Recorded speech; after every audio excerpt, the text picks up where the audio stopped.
Guys, lutuin natin yung nag-trending na manok na niluto siya sa apple saka kung ano-anong rekado. Ito yan guys.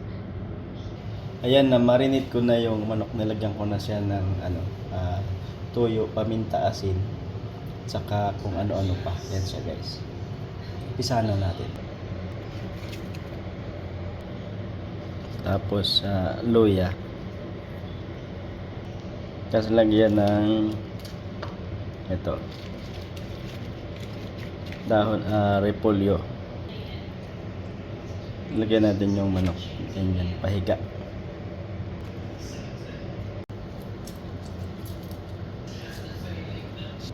Nalagyan ng oyster sauce.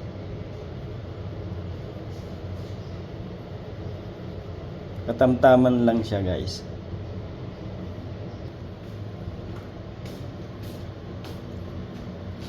Ito, lagyan natin siya ng magic sarap.